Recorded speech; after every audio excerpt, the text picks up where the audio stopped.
നിങ്ങളിപ്പോഴും ഉറങ്ങുകയാണെന്നുണ്ടെങ്കിൽ ഉറക്കത്തിൽ നിന്ന് എണീക്കേണ്ടുന്ന അവസാനത്തെ ബെല്ലാണ് കഴിഞ്ഞ ദിവസം സക്കർബർഗ് മെറ്റയുടെ ഡെവലപ്പർ കോൺഫറൻസിൽ മുഴക്കിയിട്ടുള്ളത്. 3 പ്രധാനപ്പെട്ട ടെക്നോളജികൾ അവർ അവിടെ വെച്ചിട്ട് അനൗൺസ് ചെയ്യേണ്ടായി. ഒന്ന് മെറ്റയും അതുപോലെ തന്നെ റെയ്ബാനും കൂടെ ചേർന്നിട്ട് AI ഇൻ്റഗ്രേറ്റഡ് ആയിട്ടുള്ള റെയ്ബാൻ്റെ സൺഗ്ലാസസ് അവർ മാർക്കറ്റിൽ ഇറക്കുക. സംഭവം എന്താ? അതിലൂടെ നോക്കിക്കഴിഞ്ഞാൽ കാണുന്നതിന് മുഴുവൻ AI വെച്ചിട്ട് നമുക്ക് ഇൻഫർമേഷൻസ് തരാനും അതിനനുസരിച്ചിട്ട് കാര്യങ്ങൾ ചെയ്യുന്നതിനെയും റിയൽ യൂസ് കേസുകൾ വെച്ചിട്ട് അദ്ദേഹം ഡെമോൺസ്ട്രേറ്റ് ചെയ്യുന്നുണ്ട്. ഒന്നാമത്തെ കാര്യം. രണ്ടാമത്തേത് ഒരു പേഴ്സണലൈസ്ഡ് ആയിട്ടുള്ള AI അവതാറുകളെ കുറിച്ച് കാണിച്ചു. പോസിബിലിറ്റി എന്താണെന്ന് വെച്ച് കഴിഞ്ഞാൽ ഒരു ഡഞ്ചിയൻ മാസ്റ്റേഴ്സ് എന്ന് പറഞ്ഞിട്ടുള്ള ഒരു ഗെയിമിലെ ഒരു പോസിബിലിറ്റിയാണ് അദ്ദേഹം അവിടെ ഡെമോൺസ്ട്രേറ്റ് ചെയ്തത്. പക്ഷേ അതിൻ്റെ ആക്ച്വൽ റിയൽ ലൈഫ് പോസിബിലിറ്റീസ് എന്തൊക്കെയാണെന്ന് വെച്ച് കഴിഞ്ഞാൽ AIക്ക് ഒരു മാനുഷിക മുഖം വരും. അപ്പോൾ AI എന്ന് പറയുമ്പോൾ എന്തോ മനുഷ്യന്മാർക്ക് അപ്രോച്ച് ചെയ്യാൻ പറ്റാത്ത ഒരു കാര്യം എന്നുള്ളതിൽ നിന്ന് മാറിയിട്ട് നമുക്ക് സുപരിചിതരായിട്ടുള്ള ആളുകളെ ഈ AI അവതാറുകളായിട്ടും മറ്റൊക്കെ കൊണ്ടുവന്നിട്ടുള്ള ഒരു സംവിധാനം.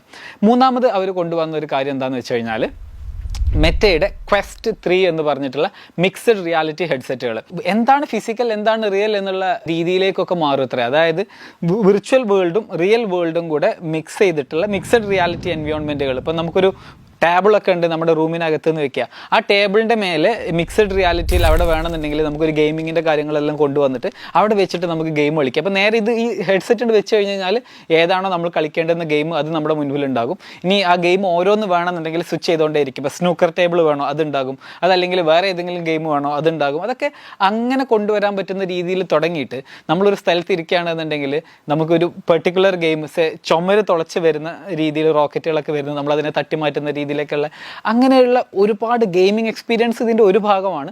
അതുപോലെ തന്നെ ഒരു റിയൽ വേൾഡിൽ നമുക്ക് ചെയ്യാൻ കഴിയുന്ന ഒരുപാട് കാര്യങ്ങൾ ഈ വിർച്വൽ വേൾഡിൻ്റെ സാധ്യതകൾ കൂടെ ഉപയോഗിച്ചിട്ട് ചെയ്യുന്ന മിക്സഡ് റിയാലിറ്റി ഹെഡ്സെറ്റുകൾ. ലെക്സ് ഫ്രീഡ്മാനും അതുപോലെ തന്നെ സക്കർബർഗും കൂടെ ചേർന്നിട്ടുള്ള ഒരു പോഡ്കാസ്റ്റ് ഉണ്ട്. ഒരു 3-4 ദിവസമായിട്ടുള്ള ലോഞ്ച് ചെയ്തിട്ട്. പറ്റുകയാണെന്നുണ്ടെങ്കിൽ എല്ലാവരും കാണണം. ഞാൻ ഈ വീഡിയോൻ്റെ താഴെ ലിങ്ക് ഇട്ട് വയ്ക്കാം. കാര്യം എന്താണെന്നറിയോ? മെറ്റാവേഴ്സിലാണ് ഇത് നടന്നിട്ടുള്ളത്. ഫോട്ടോ റിയലിസ്റ്റിക് ആയിട്ടുള്ള അവതാറുകൾ. ഫോട്ടോ റിയലിസ്റ്റിക് എന്ന് പറഞ്ഞു കഴിഞ്ഞാൽ പൊതുവിൽ അവതാർ എന്നുള്ള കൺസെപ്റ്റ് കുറച്ചും കൂടെ കാർട്ടൂണിഫൈഡ് ആയിട്ടുള്ള ക്യാരക്ടറും മറ്റൊക്കെയാണ്. നമ്മൾ ഇൻസ്റ്റഗ്രാമിലൊക്കെ അവതാറുകളുണ്ട്, സ്നാപ്ചാറ്റ് ഉപയോഗിക്കുന്നവർക്ക് ആൾറെഡി അവതാർ അറിയുന്നുണ്ടാവും, ഗെയിമുകളിലൊക്കെ അവതാറില്ലേ. പക്ഷേ ഇതല്ലാതെ ഫോട്ടോ റിയലിസ്റ്റിക് ആയിട്ടുള്ള അവതാറുകളുടെ ഒരു പോസിബിലിറ്റി അവർ ഡെമോൺസ്ട്രേറ്റ് ചെയ്യുന്നുണ്ട്. ആ ഇൻ്റർവ്യൂ ഉടനീളം അവർ റിയൽ വേൾഡിലല്ല, ലോകത്ത് എവിടെയോ ഇരിക്കുകയാണ്, അവരുടെ അവതാറുകൾ തമ്മിലാണ് സംസാരിക്കുന്നത്. പക്ഷെ കണ്ടു കഴിഞ്ഞാൽ ഒരിക്കലും നമുക്ക് അവതാറാണോ റിയൽ ആണോ എന്നുള്ളത് മനസ്സിലാവില്ല. അത്രയും ഫോട്ടോ റിയലിസ്റ്റിക് ആണ്. ആൻഡ് ഫേസ്ബുക്കിൻ്റെ AI റിലേറ്റഡ് ആയിട്ടുള്ള പ്ലാനുകൾ. ഇതൊക്കെയാണ് ഞാൻ നേരത്തെ പറഞ്ഞ ആ സ്റ്റാർട്ടിങ്ങിൽ പറഞ്ഞ ലൈനിനെ ഏറ്റവും കൂടുതൽ റെലവൻ്റ് ആക്കുന്നത്. ഇനിയും ഉറക്കമുണർന്നിട്ടില്ലെങ്കിൽ this is the right time. നമ്മുടെ ലോകം എന്നേക്കുമായിട്ട് മാറാൻ പോവുകയാണ്. അത് ഇനിയും മനസ്സിലാക്കിയിട്ടില്ലെങ്കിൽ ടെക്നോളജിയുടെ റെവല്യൂഷനിൽ നമ്മൾ ഒരുപാട് പിറകിൽ പോകും. സ്മാർട്ട് ഫോണുകളുടെ കാലം അവസാനിക്കാനായി ഞാൻ പറയാറുണ്ടല്ലോ. കഴിഞ്ഞ ദിവസം ഞാൻ ഐഫോണുമായി ബന്ധപ്പെട്ടിട്ട് ഒരു ഫണ്ണി വളരെ ലൈറ്റ് മൂഡിൽ ചെയ്തൊരു വീഡിയോ ആണ്. അതെന്താണെന്ന് വെച്ച് കഴിഞ്ഞാൽ ഞങ്ങളുടെ ഓഫീസിൽ ഞങ്ങൾ സ്ഥിരമായിട്ട് ഈ ഐഫോണും അതുപോലെ തന്നെ ഈ ആൻഡ്രോയിഡ് ടീമും തമ്മിൽ ഇങ്ങനെ വെറുതെ തമാശയ്ക്ക് തല്ലുകൂടുമല്ലോ. അപ്പോൾ അതുപോലെയുള്ള ഒരു വീഡിയോ ഒരു വളരെ ലൈറ്റ് മൂഡിൽ ചെയ്തൊരു വീഡിയോ ആണ്. ഞാൻ അതിൽ പറഞ്ഞ് പ്രധാനപ്പെട്ട ഒരു കാര്യം ഉണ്ടായിരുന്നു. എന്താണെന്നറിയോ? ഈ ഫോണുകളുടെ കാലം അവസാനിക്കാറായി എന്ന് പറഞ്ഞിട്ടുള്ളൊരു കാര്യം. അതായത് സ്മാർട്ട് ഫോണുകളിൽ ഹാർഡ്വെയർ അപ്ഡേറ്റുകൾ വരുന്നില്ല എന്നൊക്കെ പറഞ്ഞിട്ടുള്ളൊരു കാര്യം. ഇത് മനസ്സിലാക്കേണ്ടത് എന്താണെന്ന് വെച്ച് കഴിഞ്ഞാൽ ഇപ്പോൾ എൻ്റെ കയ്യിലുള്ളത് Quest 2 എന്ന് പറഞ്ഞിട്ടുള്ള കഴിഞ്ഞ വർഷമൊക്കെ ഇറങ്ങിയിട്ടുള്ള അവരുടെ ഒരു മോഡൽ. കഴിഞ്ഞ വർഷം അതിൻ്റെ തൊട്ട് മുൻപത്തെ വർഷമൊക്കെ അങ്ങാണ്ട് ഇറങ്ങിയിട്ടുള്ള Quest 2 എന്ന് പറഞ്ഞിട്ടുള്ള മോഡലാണ്. ഈ മോഡലിനേക്കാളും ഇപ്പോൾ സക്കർബർഗിൻ്റെ അനൗൺസ്മെൻറ്റിൽ മനസ്സിലായത് 40% തിന്നറാണ് Quest 3 എന്ന് പറയുന്ന മോഡൽ. റെയ്ബാൻ്റെ സ്മാർട്ട് ഗ്ലാസസ് ആണ് എന്നുണ്ടെങ്കിൽ പക്ക കണ്ട സാധാ സ്മാർട്ട് ഗ്ലാസസ് തന്നെ. അവർ പറയുന്നത് നമുക്ക് ലൈവ് സ്ട്രീം ചെയ്യാൻ പറ്റും, അതുപോലെ തന്നെ നമുക്ക് AI ഇൻ്റഗ്രേറ്റഡ് ആയതുകൊണ്ട് തന്നെ നമുക്കുള്ള കാര്യങ്ങൾ എപ്പോഴും വേണമെന്നുണ്ടെങ്കിൽ പറഞ്ഞു തരാൻ പറ്റും, സ്പേഷ്യൽ ഓഡിയോ ഫീച്ചേഴ്സ് ഉണ്ട്, ഇങ്ങനെയുള്ള ഒരുപാട് കാര്യങ്ങൾ അതിൻ്റെ കൂടെ പറയുന്നുണ്ട്. അപ്പോൾ ഒരു കാര്യം മനസ്സിലാക്കേണ്ടത് എന്താ വെച്ചാൽ ഫോണുകളുടെ കാര്യത്തിൽ ഹാർഡ്വെയർ അപ്ഡേറ്റുകൾ കാലങ്ങളായിട്ട് വരുന്നില്ല എന്നുണ്ടെങ്കിലും ഈ ഇത്തരത്തിലുള്ള ഡിവൈസുകളുടെ കാര്യത്തിൽ ഭയങ്കരമായിട്ടുള്ള ഹാർഡ്വെയർ അപ്ഡേറ്റുകൾ വന്നുകൊണ്ടിരിക്കുക. ഇനി ഒരു പക്ഷേ ഭാവിയിൽ ഫോണുകൾക്ക് പകരം, അതായത് ഇപ്പോൾ ഈ റെയ്ബാൻ്റെ സ്മാർട്ട് ഗ്ലാസസ് ഫോണിന് റീപ്ലേസ്മെൻ്റ് ആവലും ഭയങ്കര ഈസിയാണ്. അതുപോലെ തന്നെ ഇത്തരത്തിലുള്ള മിക്സഡ് റിയാലിറ്റി ഹെഡ്സെറ്റുകളുടെ സൈസ് കുറഞ്ഞു വന്ന് ഗ്ലാസിൻ്റെ ഒക്കെ അത്ര വലുപ്പത്തിലേക്ക്, അല്ലെങ്കിൽ ഈ റെയ്ബാൻ്റെ സ്മാർട്ട് ഗ്ലാസ്സിലേക്ക് അതും കൂടെ ഇൻ്റഗ്രേറ്റഡ് ആയിട്ട് വരുന്ന രീതിയിലൊക്കെയുള്ള ഫ്യൂച്ചർ വരാം. അതായത് എഗെയിൻ ഞാൻ പറയുകയാണ്, ഫോണുകളുടെ കാലം അവസാനിക്കുകയാണ്. കാരണം ഫോണിന് എപ്പോഴും ഒരു സ്ക്രീൻ ലിമിറ്റേഷൻ ഉണ്ട്, സ്ക്രീനിൻ്റെ സൈസ് ലിമിറ്റേഷൻ ഉണ്ട്, അല്ലെങ്കിൽ അതിൽ ഉൾക്കൊള്ളാൻ കഴിയുന്ന കാര്യങ്ങൾക്കുള്ള ലിമിറ്റേഷൻ ഉണ്ട്. അതേസമയം ഈ മിക്സഡ് റിയാലിറ്റി ഹെഡ്സെറ്റിലേക്കൊക്കെ വരുന്ന സമയത്ത് നമുക്കിപ്പോൾ ഒരു തിയേറ്റർ എക്സ്പീരിയൻസ് വേണമെന്ന് കരുതുക, ഒരു ഫുൾ തിയേറ്റർ സൈസുള്ള കാര്യങ്ങൾ ഈ മിക്സഡ് റിയാലിറ്റി ഹെഡ്സെറ്റ് വഴി നമ്മുടെ മുൻപിൽ കൊണ്ടുവരും. അപ്പോൾ ഫോണിൽ ഇങ്ങനെ ചെറിയ രീതിയിലൊരു സിനിമ കാണുന്നതിന് കാണുന്നതിന് പകരം നമുക്കൊരു ഫുൾ സ്ക്രീൻ മൂവി കാണണമെന്നുണ്ടെങ്കിൽ അത് ചെയ്യാൻ പറ്റും. ഫോട്ടോ റിയലിസ്റ്റിക് എന്നുള്ള നേരത്തെ കാര്യം പറഞ്ഞില്ലേ, നമുക്ക് അതിലേക്ക് തന്നെ വരാം. അത് വന്നു കഴിഞ്ഞാൽ എന്താ, നമ്മൾ റിയൽ വേൾഡിൽ ഇരിക്കുന്ന പോലെ തന്നെയുള്ള കാര്യങ്ങൾ നമ്മുടെ അവതാറുകൾക്ക് ലഭിക്കുകയാണ്. ചെറിയ മൈന്യൂട്ടായിട്ടുള്ള ഫേഷ്യൽ എക്സ്പ്രഷൻസ് വരെ റെക്കഗ്നൈസ് ചെയ്തിട്ട് അത് ഡിസ്പ്ലേ ചെയ്യാൻ പറ്റും. അത് പറയുന്നത് എന്താ വെച്ചാൽ ഭയങ്കരമായിട്ടുള്ള അൽഗോരിതമിക് എഫിഷ്യൻസി വന്നിട്ടുണ്ട്. അതായത് നമ്മളെ മുഖത്ത് ഏതെങ്കിലും ഇപ്പോൾ ഒരു ഭാഗം മാത്രമേ മൂവ് ചെയ്തിട്ടുള്ളൂ എന്ന് വെക്കുക, അപ്പോൾ ആ ഭാഗം മാത്രം ഫ്രെയിംസ് സെൻഡ് ചെയ്തിട്ട് ഭയങ്കര ഫാസ്റ്റ് ആയിട്ടുള്ള കമ്മ്യൂണിക്കേഷൻ സാധ്യമാവും. രണ്ടാമത്തേത് 5G ഇൻ്റർനെറ്റ് ഉണ്ടല്ലോ, അത് ഫാസ്റ്റായിട്ട് ഡിപ്ലോയ് ചെയ്യപ്പെട്ടുകൊണ്ടിരിക്കുക. ക്ലൗഡ് ആർക്കിടെക്ചർ, അതായത് ഇത്തരം കാര്യങ്ങളൊക്കെ ചെയ്യാൻ ഭയങ്കരമായിട്ടുള്ള കമ്പ്യൂട്ടേഷൻസ് വേണ്ടി വരും, കാരണം ഇതൊക്കെ സിമുലേഷൻസ് ആണല്ലോ. അപ്പോൾ അത് ക്രിയേറ്റ് ചെയ്യാൻ പറ്റുന്ന ക്ലൗഡ് ആർക്കിടെക്ചറിൻ്റെ വലുപ്പം ഭയങ്കരമായിട്ട് ഡെവലപ്പ് ചെയ്തുകൊണ്ടിരിക്കുക. ഇതെല്ലാം കൂടെ സമന്വയിപ്പിച്ച് വരുമ്പോഴുള്ള കാര്യം എന്താണെന്നറിയോ, മെറ്റാവേഴ്സ് യാഥാർത്ഥ്യമാകും. ഒരു പരിധി വരേക്കും നമ്മൾ ഇന്ന് ചെയ്തുകൊണ്ടിരിക്കുന്ന പല കാര്യങ്ങളെയും അത് റീപ്ലേസ് ചെയ്യുക. ഇപ്പോൾ ഒരു ഉദാഹരണം പറയുകയാണെന്നുണ്ടെങ്കിൽ വർക്ക് പ്ലേസ്, നമ്മൾ ജോലി ചെയ്യുന്ന സ്ഥലം.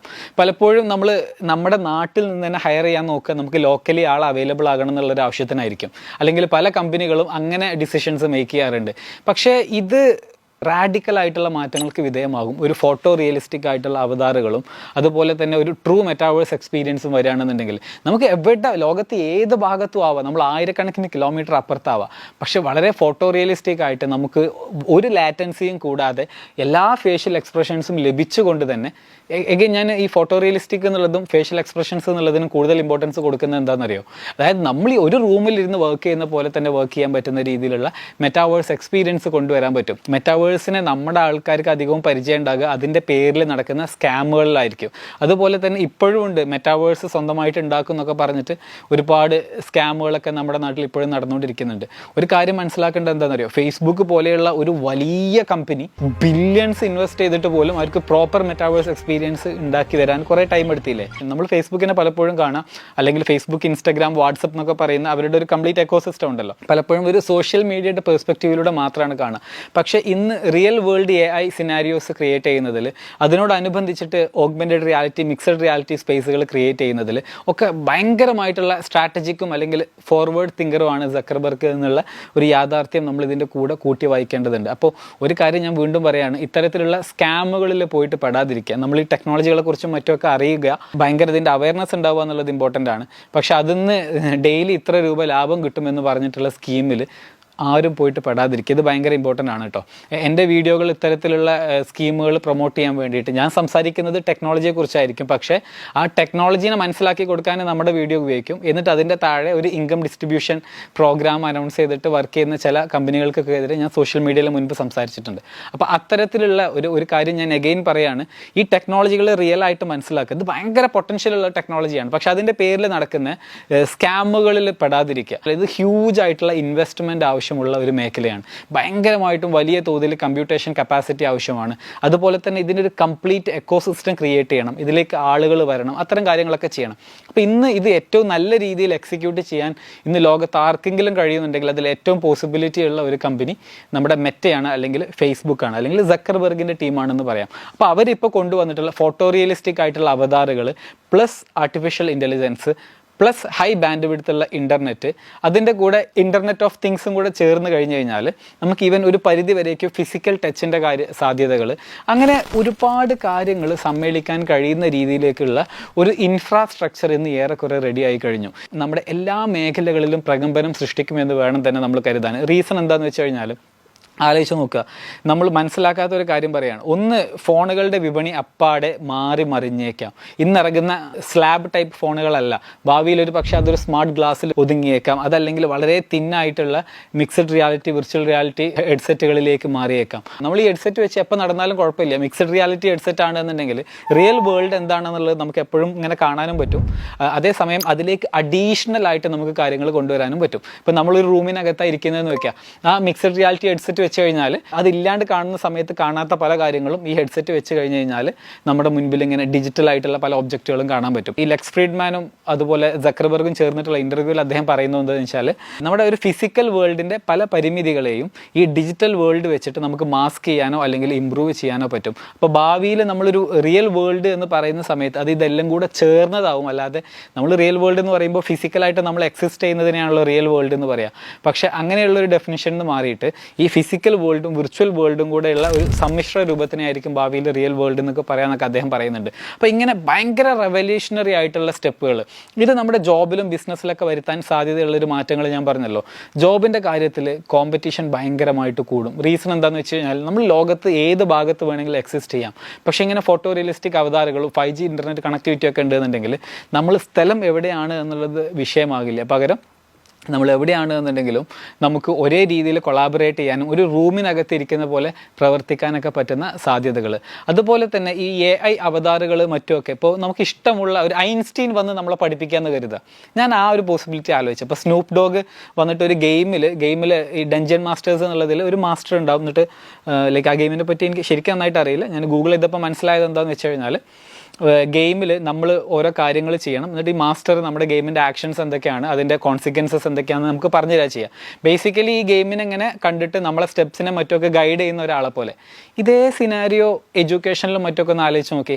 അപ്പോൾ നമ്മുടെ ഒരു AI അവതാർ, ഇപ്പോൾ ഐൻസ്റ്റീൻ്റെ ഒരു AI അവതാറോ അതല്ലാന്നുണ്ടെങ്കിൽ നമുക്ക് ഏറ്റവും ഫേവറേറ്റ് ആയിട്ടുള്ള ഒരു ടീച്ചറുടെ AI അവതാറോ അല്ലെങ്കിൽ ഒരു നടൻ്റെയോ നടിയുടെയോ അല്ലെങ്കിൽ ഏത് കാറ്റഗറിയിലുള്ള ആളുകളുടെയും അങ്ങനത്തെ ഒരു AI അവതാരമൊക്കെ വന്നിട്ട് ആ അവതാരം നമുക്ക് ക്ലാസ് എടുത്ത് തരിക, ആ അവതാരം നമുക്ക് കോച്ചിങ് തരിക, നമുക്ക് ഫിറ്റ്നസ് ടിപ്സ് തരിക, നമ്മുടെ ലൈഫിൽ ആവശ്യമായിട്ടുള്ള ഇത് തരിക. ഇനി അതൊന്നുമല്ല, അതിൻ്റെ അടുത്ത ഘട്ടത്തിലുള്ളൊരു പോസിബിലിറ്റി ഉണ്ട്. നമ്മുടെയൊക്കെ രക്ഷിതാക്കൾ ഒരു പക്ഷേ റിയൽ ലൈഫിൽ നിന്ന് നമ്മളെ വിട്ടുപോയാൽ പോലും അവരുടെ അവതാറുകൾക്ക് ഒരു ഡിജിറ്റൽ എക്സിസ്റ്റൻസ് ഉണ്ടാവുക. അപ്പോൾ അങ്ങനെയാണെന്നുണ്ടെങ്കിൽ ഭാവിയിൽ ഒരു പക്ഷേ ഫിസിക്കൽ വേൾഡിൽ നിന്ന് ആൾ മരിച്ചു പോയിട്ടുണ്ടാവും, പക്ഷേ ഡിജിറ്റൽ വേൾഡിൽ ആളുകൾ എക്സിസ്റ്റ് ചെയ്യുന്ന രീതിയിലുള്ള കാര്യങ്ങൾ, അങ്ങനെ ഒരുപാട് പോസിബിലിറ്റീസ് അൺലോക്ക് ചെയ്യുന്നുണ്ട്. അപ്പോൾ എക്സിസ്റ്റിംഗ് ബിസിനസ്സുകളെ പല രീതിയിൽ പുതിയ മോഡ് ഓഫ് കമ്മ്യൂണിക്കേഷനിൽ, കാരണം ആളുകൾക്കിടയിലുള്ള ഇൻ്ററാക്ഷനാണ് എല്ലാ ബിസിനസ്സുകളും അല്ലേ. അപ്പോൾ ആളുകൾക്കിടയിൽ ഇൻ്ററാക്ഷൻ ഒരു പുതിയ തലം തന്നെ ഓപ്പൺ ആക്കുക എന്നുള്ളതാണ് ഇത്തരം ടെക്നോളജികൾ ചെയ്യുന്നത്. അപ്പോൾ ആളുകളെ തമ്മിൽ കണക്ട് ചെയ്യുന്ന കമ്പനിയാണല്ലോ ഫേസ്ബുക്ക്.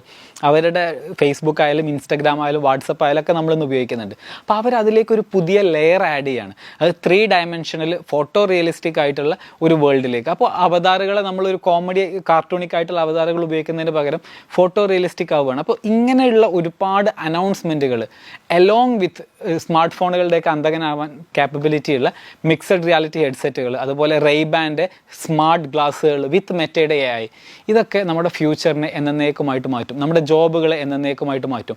പണ്ടത്തെ പോലെ ഒരുപാട് സമയം എടുത്തിട്ടല്ല ഈ മാറ്റങ്ങൾ വരിക. ഈ മാറ്റങ്ങൾ ഒരു കാട്ടുതീ പോലെ വരാനും നമ്മളെയൊക്കെ എൻവിയോൺമെൻറ്റുകളെ മൊത്തത്തിൽ മാറ്റാനും ഈവൻ റിയൽ എസ്റ്റേറ്റ് പ്രൈസ് വരെ ഇത് കാരണം ഇടിയാനൊക്കെ ഉള്ള പോസിബിലിറ്റി എല്ലാം പറയുന്നുണ്ട്. കാരണം എന്താണെന്ന് വെച്ച് കഴിഞ്ഞാൽ ആളുകൾ സിറ്റികളിലേക്ക് മൂവ് ചെയ്യാതെ തന്നെ ഒരു സിറ്റി എക്സ്പീരിയൻസും മറ്റു കാര്യങ്ങളൊക്കെ മിക്സഡ് റിയാലിറ്റിയിൽ കൊണ്ടുവരാൻ പറ്റുമെന്ന് പറയുന്നുണ്ട്. ട്രാൻസ്പോർട്ടേഷൻ്റെ റിക്വയർമെൻറ്റിൽ വലിയ മാറ്റങ്ങൾ ഉണ്ടാക്കുമെന്ന് പറയുന്നുണ്ട്. എഡ്യൂക്കേഷൻ പോലെയുള്ള കാര്യങ്ങളിൽ വളരെ വിപ്ലവകരമായിട്ടുള്ള മാറ്റങ്ങൾ ഉണ്ടാക്കുമെന്ന് പറയുന്നുണ്ട്. അപ്പോൾ ഞാൻ ഈ പറഞ്ഞത് ഒരുപാട് പോസിബിലിറ്റീസാണ്. ഇതിലെല്ലാ കാര്യങ്ങളും വന്നോളണം എന്നില്ല. ചില കാര്യങ്ങൾ ഇതിൻ്റെ എക്സ്ട്രീം യൂസ് കേസുകളിൽ നമ്മൾ ഡിസ്കസ് ചെയ്യുന്നതിൻ്റെ മുകളിലുള്ള പോസിബിലിറ്റീസിൽ വന്നേക്കാം. എന്തായാലും പറയാനുള്ള കാര്യം എന്താണെന്ന് വെച്ച് കഴിഞ്ഞാൽ ഇനിയെങ്കിലും ഇത് ഈ അടുത്ത കാലത്തൊന്നും വരാത്ത കാര്യമാണ്, അല്ലെങ്കിൽ ഒരു 100 കൊല്ലത്തേക്ക് വരില്ല, അങ്ങനെയൊക്കെ ചിന്തിക്കുന്നതിന് പകരം പല കാര്യങ്ങളും നമ്മുടെ വാതിൽപ്പടിയിൽ എത്തിക്കഴിഞ്ഞു. ആ ഒരു യാഥാർത്ഥ്യത്തോടു കൂടി ലോകത്തെ കാണാം. പലപ്പോഴും ടെക്നോളജിയെക്കുറിച്ച് അറിയാമെന്ന് പറയുന്നത് നമ്മുടെ നാട്ടിൽ പലർക്കും ഈ പുതിയ മൊബൈൽ ഫോൺ അതിൻ്റെ ഫീച്ചേഴ്സിനെ കുറിച്ച് അറിയാം, അല്ലെങ്കിൽ അത് മാത്രമാണ് ടെക് എന്നുള്ള രീതിയിലൊക്കെ ആൾക്കാർ ചിന്തിക്കാറുണ്ട്. അതൊന്നുമല്ല യഥാർത്ഥത്തിൽ. ഈ പറഞ്ഞ പോലെ metaverse, virtual reality, mixed reality, block chain, AI, internet of things എന്നൊക്കെ പറഞ്ഞിട്ടുള്ള ഒരുപാട് പുതിയ കാര്യങ്ങൾ ഇവയാണ് ശരിക്കും പറഞ്ഞു കഴിഞ്ഞാൽ നമ്മുടെ ഒരു ഫ്യൂച്ചർ ട്രാജക്ടറി തീരുമാനിക്കുന്നത്. നമ്മുടെ ഒരു ലൈഫിൻ്റെ ഇപ്പോൾ ഫോണിൽ എന്തെങ്കിലും മാറ്റം വന്നെന്ന് കരുതിയിട്ട് നമ്മുടെ ജീവിതത്തെ അത് വലിയ രീതിയിലൊന്നും ബാധിക്കാൻ പോകുന്നില്ല. പക്ഷേ ഈ ടെക്നോളജികൾ മാറുന്നതിനനുസരിച്ചിട്ട് നമ്മുടെ വർക്ക് എൻവയോൺമെൻറ്റ് മാറും, നമ്മുടെ ലൈഫ് മാറും. അപ്പോൾ അത്തരം മാറ്റങ്ങൾക്ക് വേണ്ടി തയ്യാറെടുക്കണമെന്നുണ്ടെങ്കിൽ ഈ കാര്യങ്ങളിൽ നിങ്ങൾ എപ്പോഴും അപ്ഡേറ്റഡ് ആയിട്ട് കൊണ്ടേയിരിക്കണം. ഇപ്പോൾ ഒരുപാട് കാര്യങ്ങൾ ഈ വീഡിയോയിൽ പറഞ്ഞിട്ടുണ്ടെന്ന് അറിയാം. നമുക്ക് എന്തായാലും തുടർന്നും ഈ മേഖലകളെക്കുറിച്ച് വീഡിയോകൾ ചെയ്തുകൊണ്ടേയിരിക്കാം.